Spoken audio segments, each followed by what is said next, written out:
do many yesterday? Yesterday was it was a nice little first run. Okay. Just to get us there and get into the group. Yeah, it's 60 odd. That's not bad. No. And as you see, with the torque of the TDI, it just runs onto the slope.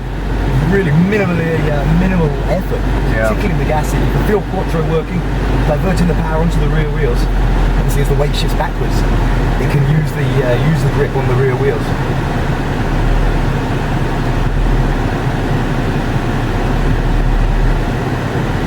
Well, it's impressive this next bit is the ground clearance in the Q3.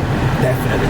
Considering how steep this angle actually is. Well, if you're approaching departure angles, obviously when you're 4x4 are a massive thing. With the nice short wheelbase, also your breakover point. It's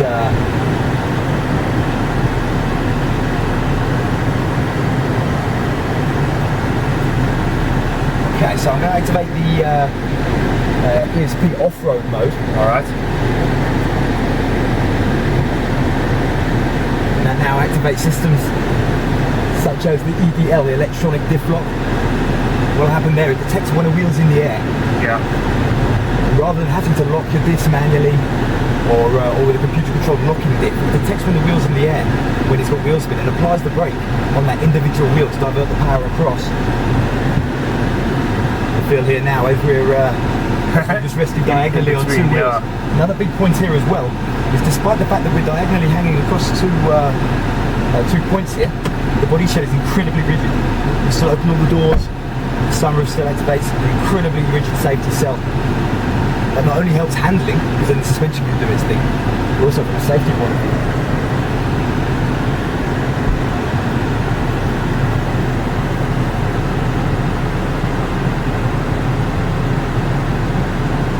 Roll it up here onto the incline.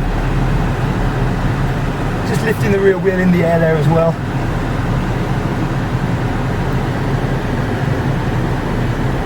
I'm going to park off here. Systems just like the advanced start-stop system will still be working, even though we're we're doing it, saving fuel whilst we're out there plugging. Yeah, you can feel there, just as it's grabbing the brake on that right front wheel. See the wheel hanging in the air.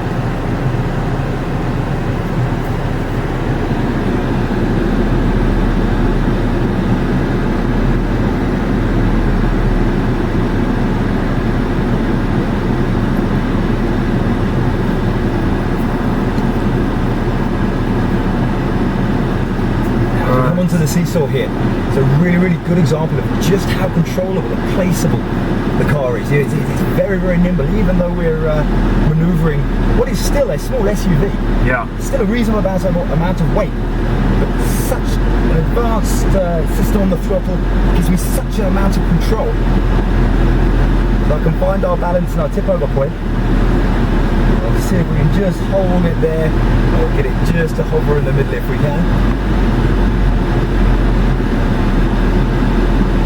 I mean, like, control like this is only important in the full off-roading scenario. That's it. If you're trying to park the SUV in any underground parking space, it's also really important. Yeah, unfortunately the majority of the guys that you see trying to attempt it, they end up taking up 3 bays. Whereas here it gives you the manoeuvrability.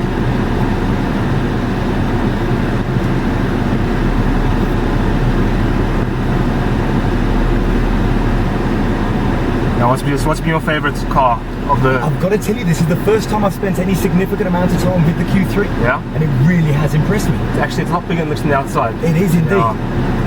And it's an Audi, so it's a thoroughly nice place to be when you climb in. I think that's the first time I've actually been there was this, and I'm actually very pleased with this. Yes.